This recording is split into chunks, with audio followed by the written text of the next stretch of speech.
Hello everyone students, कैसे हैं आप सभी लोग। Welcome to Exam Warriors Academy.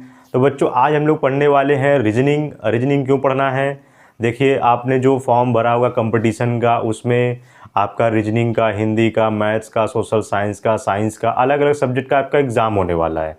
तो मैं चाहता हूँ कि आप जो है उस कंपटीशन की तैयारी का थोड़ा सा मैं आपको एनालिसिस करवा दूँ, थोड़ी सी मैं तैयारी करवा दूँ, जिससे आप जो है कंपटीशन एग्ज़ाम में जो है क्वेश्चन किस प्रकार पूछे जा सकते हैं, कैसा क्वेश्चन आ सकता है, तो उससे रिलेटेड मैं आपको यहाँ पर कुछ बताने वाला हूँ। इसलिए पूरा ध्यान से पूरा वीडियो ज़रूर देखिएगा और छोड़िएगा नहीं एक भी वीडियोस अब लगातार आने वाली हैं। और चैनल को सब्सक्राइब जरूर कर लीजिएगा और बेल आइकन ऑल पर ज़रूर सेलेक्ट कर लीजिएगा। तो चलिए शुरू करते हैं। तो ध्यान दीजिए, मैं यहाँ पर रीजनिंग आपको पढ़ाऊँगा पर सबसे पहले, बाकी आपको जो भी और भी अलग अलग सब्जेक्ट है उसकी मैं आपको बताऊँगा।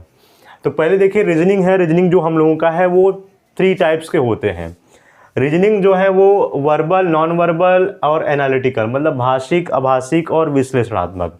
अब ध्यान दीजिए, मैं आपको हिंदी में ही आपको पूरा बताऊंगा और कुछ अगर इसमें इंग्लिश आएंगे तो मैं आपको बता दूंगा। अगर नहीं समझ में आएगा पूछ लीजिएगा कमेंट बॉक्स में, मैं आपको बता दूंगा। और ज़्यादातर मैं उसको पूरा मैं हिंदी में ही आपको बताने वाला हूँ, क्योंकि ज़्यादातर ऐसे बच्चे हैं जो इंग्लिश में नहीं समझ पा रहे हैं, तो मैं आपको हिंदी में पूरा एक्सप्लेन करूँगा। तो आप कोई भी आप एग्ज़ाम दीजिए रीजनिंग का, आप कोई भी क्वेश्चन पेपर उठा कर दीजिए, चाहे वो कोई छोटे लेवल का कोई एग्ज़ाम हो, चाहे वो क्लास 3 का हो, चाहे वो क्लास 4 का हो या यूपीएससी लेवल का हो, कोई भी किसी भी लेवल का हो, वो आपसे 3 ही प्रकार की रीजनिंग आपसे पूछी जाती है। पहला होता है वर्बल, यानी जिसे हम भाषिक बोलते हैं। दूसरा होता है आभाषिक, नॉन वर्बल बोलते हैं। तीसरा होता है विश्लेषणात्मक, एनालिटिकल। क्या होता है देखिए, भाषिक में कुछ अलग अलग यहाँ पर चैप्टर दिए गए हैं जिसे हमें पढ़ना होता है। सादृश्यता जिसे हम एनालॉजी बोलते हैं, वर्गीकरण जिसे हम इंग्लिश में क्लासिफिकेशन बोलते हैं, शब्द संरचना वर्ड फॉर्मेशन हम बोलते हैं, कूट लेखन कूटवाचन यानी कोडिंग डिकोडिंग बोलते हैं। इस प्रकार और भी है, ब्लड रिलेशन है, कैलेंडर है, टाइम है और बैठक व्यवस्थीकरण है। तो इस प्रकार से ना डिस्टेंस है, दिशा और दूरी है। तो इस प्रकार से यहाँ पर वर्बल में, भाषिक वाले में आपसे क्वेश्चन पूछे जाते हैं, ठीक है। और यही मैं आपको पहला चैप्टर आपका स्टार्ट करने वाला हूँ। अब ध्यान दीजिए, आभाषिक में क्या होता है, नॉन वर्बल में क्या होता है।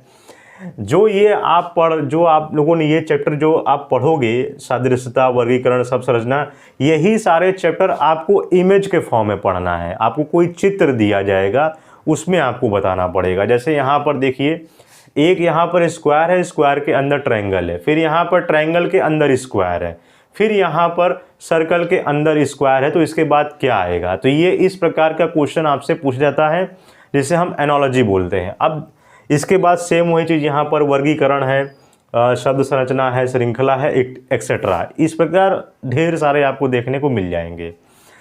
बस यहाँ ध्यान दीजिए, भाषिक में वर्बल मतलब इसमें कोई भी इमेज वाला आपका क्वेश्चन नहीं रहेगा, इमेज वाला क्वेश्चन आपका नॉन वर्बल में रहेगा। फिर तीसरा टाइप्स होता है एनालिटिकल। एनालिटिकल में 2 चीज़ें होती हैं। पहले न्याय निगमन में मेरा पहला होता है वो कथन, फिर दूसरा होता है निष्कर्ष। अब इसका मतलब क्या है देखिए, कथन 1 में कुछ इस प्रकार आपसे सवाल पूछा जाएगा कि सभी पुस्तकें अंगूर हैं, कुछ अंगूर फल हैं। अब ये आप जो अगर छोटा बच्चा अगर कोई वीडियो देख रहा है तो थोड़ा सा कन्फ्यूजन लगेगा कि ये क्या पूछा जा रहा है कि सभी पुस्तकें अंगूर हैं, इसका क्या मतलब। तो बच्चों, ये एक पहेली है। ये पहेली में आपको ये इसी को हम रीजनिंग बोलते हैं ना, सामान्य बुद्धि तर्क शक्ति, इसीलिए इसका नाम है। तो थोड़ा सा आपको सोचना है कि सभी पुस्तकें जो है वो अंगूर हैं और कुछ अंगूर फल हैं, तो ये आपका कथन दिया रहेगा। फिर निष्कर्ष में आपका पूछा जाएगा कोई भी अंगूर जो है वो पुस्तक नहीं है, तो दूसरा दिया जाएगा कुछ अंगूर पुस्तकें हैं। इसमें आपका 3-4 ऑप्शन देगा और उस ऑप्शन में से जो सही होगा वो आपको टिक करना पड़ेगा, ठीक है। तो पूरी दुनिया में कोई भी आप रीजनिंग उठा कर देख लीजिए, चाहे भारत का कोई भी सबसे बड़ा एग्ज़ाम हो या कोई भी सबसे छोटा एग्ज़ाम हो, वो 3 ही प्रकार के आपसे रीजनिंग पूछे जाते हैं। पहला है वर्बल, दूसरा है नॉन वर्बल, तीसरा है एनालिटिकल। ये 3 ही आपसे पूछे जाते हैं। अब चाहे आप क्लास 3 के हो या क्लास 1 के हो, चाहे क्लास 2 के हो या क्लास 12 के हो, ये 3 ही प्रकार के आपसे पूछे जाएंगे, ठीक है। और जितने भी कंपटीशन के एग्ज़ाम होते हैं, ओलंपियाड के एग्ज़ाम होते हैं, स्कॉलरशिप का NTSC एग्ज़ाम होता है, IMO, NSO, IEO, बहुत सारे ऐसे ISCO, इस प्रकार के जितने भी एग्ज़ाम होते हैं, रीजनिंग में यही तीनों चीज़ें आपसे पूछी जाती हैं। ठीक है, अब तीनों चीज़ें मतलब सब कुछ पूरा नहीं पूछा जाएगा, उसमें से जो भी है 25% 70% ही आपसे उसमें से क्वेश्चन देखने को मिलता है। तो यही है बच्चों, यहाँ पर रीजनिंग का जो बेसिक नॉलेज है ये मैंने यहाँ पर लिखा हुआ है, आप उसको नोट कर लीजिएगा। तो यहाँ पर बच्चों, यहाँ पर सादृश्यता का डिफिनेशन क्या होता है, एनालॉजी का डिफिनेशन क्या होता है, ये देख लीजिए थोड़ा। तो यहाँ पर सादृश्यता है, सादृश्यता का जो शाब्दिक अर्थ होता है वो समानता होता है। एनालॉजी का मतलब इक्वल होती है, समानता होता है। इसमें विभिन्न जो है अलग अलग तत्वों की, वस्तुओं की, घटनाओं की आदि जितने भी हैं, उनके बीच हम समानता की या उनके बीच हम संबंध की हम जांच करते हैं। कैसे होता है? पहला देखिए, आधारभूत संबंध। जैसे यहाँ 1:2 लिखा हुआ है, फिर यहाँ पर प्रपोर्शन 3:4 लिखा हुआ है। अब हिंदी में देख लीजिए, 1:2 लिखा हुआ है, फिर समानुपाते 3:4 लिखा हुआ है। ये मैथ्स में आप पढ़ते हो। तो यहाँ पर देखिए, जिस प्रकार 2 का 1 से संबंध है, मतलब 1 में 1 जोड़ा गया है तो 2 आया हुआ है, जिस प्रकार 1 से 2 संबंध रख रहा है, उसी प्रकार यहाँ पर 2 से 1 भी संबंध रख रहा है। दोनों के बीच में संबंध है, दिख रहा है, यहाँ पर पता चल रहा है। ठीक इसी प्रकार जिस प्रकार इसमें संबंध 1 हमको दिखाई दे रहा था, अगर 1 में 1 जोड़ दिया जाए तो 2 आ रहा है, और यहाँ 2 में से 1 घटाया जाए तो 1 आ रहा है। ठीक वही चीज़ यहाँ पर भी है। इस प्रकार 4 का संबंध 3 से दिख रहा है और 3 का संबंध 4 से दिख रहा है, मतलब 3 में 1 जोड़ा जा रहा है तो 4 आ रहा है, और 4 में से 1 घटाया जा रहा है तो 3 आ रहा है। तो यहाँ पर इसका आधारभूत संबंध होता है। इसके बाद विकसित संबंध क्या होता है, देखिए इन्हीं दोनों के बीच में संबंध को दिखाया गया है। अब जहाँ यहाँ देख लीजिए आप, 3 जो है 1 के साथ संबंध दिखा रहा है, वैसे ही 2 जो है यहाँ पर 4 के साथ संबंध दिखा रहा है। जैसे अगर मैं 3 का गुणा अगर मैं 1 में कर दूं तो यहाँ पर क्या आएगा, आपका 3 आ जा रहा है। अगर मैं 2 का गुणा 2 में कर दूं तो 4 आ जा रहा है। तो ये आपस में जो है संबंध दिखाने की बात हो रही है। तो इसमें आपका संबंध ही दिखाना होता है। बच्चों कुछ एग्जाम्पल देखिए लिखा हुआ है। जैसे यहाँ पर स्टेप 1 में देखिए, पहला लिखा हुआ है देश और उसकी राजधानी के बीच में संबंध क्या। जैसे अब जापान है तो उसकी राजधानी अगर लिखना हुआ तो टोक्यो आप जानते हो, लिख सकते हो। पुर्तगाल की अगर राजधानी लिखना हुआ तो आप लिस्बन लिख सकते हो। उसी प्रकार देश और मुद्रा के बीच में अगर संबंध दिखाना है तो ईरान का आप रियाल लिख सकते हो, जानते हो। चिली देश का जो है पीसो लिख सकते हो। चीन का जो मुद्रा है आप जानते हो, युआन लिख सकते हो। इसी प्रकार राज्य और उसकी राजधानी, तो जैसे गुजरात की राजधानी गांधीनगर हो गया, सिक्किम का राजधानी गंगटोक हो गया, तमिलनाडु की राजधानी चेन्नई हो गया। तो इस प्रकार जो है यहाँ पर स्टेप 1 में संबंध दिखाया गया है एनालॉजी का। इसी प्रकार यहाँ पर ये यंत्र है, यंत्र और मापक में देखिए क्या संबंध है। स्फिग्मोमैनोमीटर जो है वो रक्त दाब को मापने का एक यंत्र होता है, तो ये बीच में इसका संबंध दिखाया गया है। हाइग्रोमीटर है जो कि ह्यूमिडिटी आर्द्रता को दिखाया जाता है। थर्मोमीटर जो कि टेम्परेचर यानी तापमान को दिखाया जाता है। और है सिस्मोग्राफ जो भूकंप की तीव्रता को दिखाता है। इसी प्रकार इकाई और मात्रक है, यूनिट और यहाँ पर मेजरमेंट क्या करते हैं हम। जैसे विद्युत धारा को हम एम्पियर में यहाँ पर लेते हैं, ऊर्जा या कार्य को हम जूल में लेते हैं, उसका मात्रक जूल होता है। ताप का मात्रक केल्विन होता है। दाब और पास्कल के बीच का संबंध है, दाब का मात्रक पास्कल होता है। शक्ति मतलब पावर है, पावर को हम वाट में लेते हैं। तो ये कुछ एनालॉजी के जो है वो आपका स्टेप वाइज एग्जाम्पल है, एग्जाम में पूछ सकता है। जैसे अब यहाँ पर लिख दिया इस प्रकार क्वेश्चन में कि एक एग्जाम्पल के तौर पर जिस प्रकार थर्मोमीटर का रिलेशन तापमान से है, तो वैसे ही इस स्फिग्मोमैनोमीटर का संबंध किसके साथ होगा, तो आपको बताना पड़ेगा। यहाँ पर क्वेश्चन मार्क लगा देगा तो आप लिख दोगे, उसमें ऑप्शन रहेगा, आपको याद रहेगा कि हाँ स्फिग्मोमैनोमीटर का संबंध जो है वो रक्तचाप से होता है। तो इस प्रकार आपको करना होता है। ये आप कॉपी में नोट डाउन कर लीजिए। इसके बाद बच्चों यहाँ पर कुछ और भी यहाँ पर स्टेप दिए गए हैं। जैसे शब्द और समानार्थी शब्द के रूप में आ गया कि अनुमान का अगर हमको बताना हुआ तो हम कल्पना बता सकते हैं। अजनबी का अगर बताना हुआ तो अपरिचित बता सकते हैं। अमृत दे दिया, यहाँ क्वेश्चन मार्क लिख दिया तो आप मधु लिख सकते हो, है ना। तो इस प्रकार यहाँ से है शब्द और विपरीतार्थक, मतलब इसका अपोजिट वर्ड। शांति का आप अशांति लिख सकते हो, सन्यासी का गृहस्थ लिख सकते हो, शोक का हर्ष लिख सकते हो। तो इस प्रकार जो है ये क्वेश्चन भी आ सकता है। अगर वस्तु या जानवर और उनके रखने का स्थान से रिलेटेड भी आ सकता है। जैसे जानवर को हम कहाँ रखते हैं, चिड़ियाघर में। हवाई जहाज को कहाँ रखते हैं, हैंगर में। और मधुमक्खियाँ को हम कहाँ रखते हैं, एपियरी में। तो यहाँ पर जो है कुछ इस प्रकार जो है बच्चों ये सवाल आपका पूछा जाता है एनोलॉजी में। यहाँ पर बच्चों कुछ क्वेश्चन लेते हैं यहाँ पर।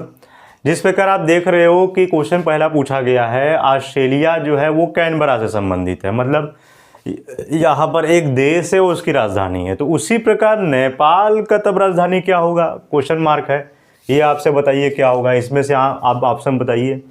काठमांडू, शिलोंग, कोलंबो, टोक्यो, किसका किसका बताइए काठमांडू है, अपना कमेंट बॉक्स में लिख दीजिएगा कौन सा ऑप्शन है। तो नेपाल, जिस प्रकार ऑस्ट्रेलिया जो है वो यहाँ पर ऑस्ट्रेलिया की राजधानी कैनबरा है, तो नेपाल की राजधानी क्या होगी, तो यहाँ पर आपका काठमांडू पर आपको टिक लगा देना है, ठीक है।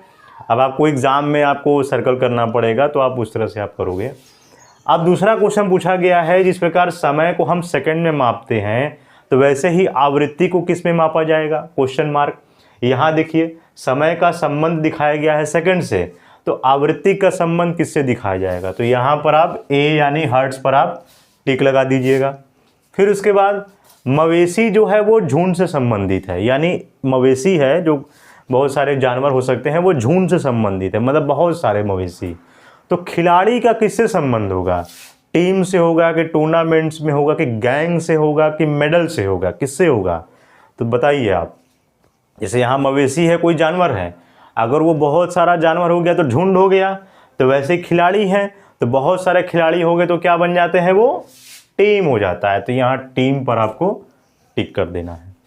फिर इसी प्रकार यहाँ ध्यान दीजिए क्वेश्चन नंबर 4 पे, हृदय का जो है वो कार्डियोलॉजी से संबंध है, मतलब जैसे हृदय का कोई इलाज करता है ना वो कार्डियोलॉजिस्ट बोलते हैं उसे, तो वैसे ही रोग का क्या होगा, मतलब रोग का संबंध अस्पताल से होता है, क्या वायरस का वायरोलॉजी से होता है, या शैवाल विज्ञान का कवक से होता है, या पौधे का वनस्पति शास्त्र से होता है। इन चारों में से कौन सा ऑप्शन सही है, बताइए जल्दी।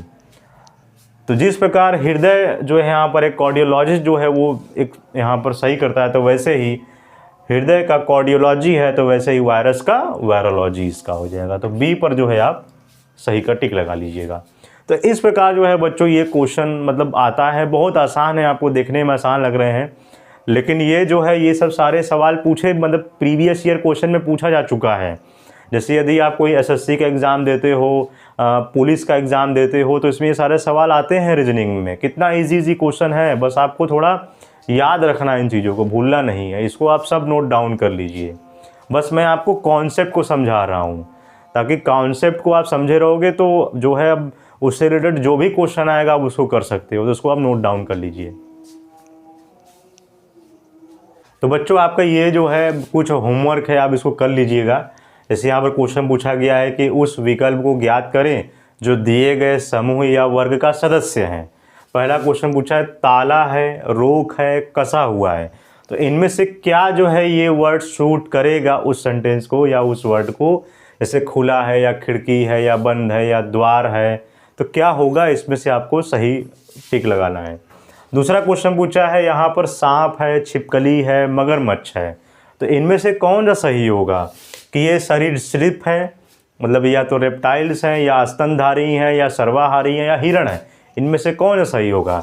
फिर इसके बाद क्वेश्चन नंबर 3 पूछा गया है कि बुक है, बुक का रिलेशन रीड से, मतलब किताब है तो पढ़ना है, तो स्पीच होगा तो किससे रिलेट वो करेगा, किसका रिलेशन होगा, कॉपी से होगा कि डिक्टेट से होगा कि लिसन से होगा कि इग्नोर से होगा।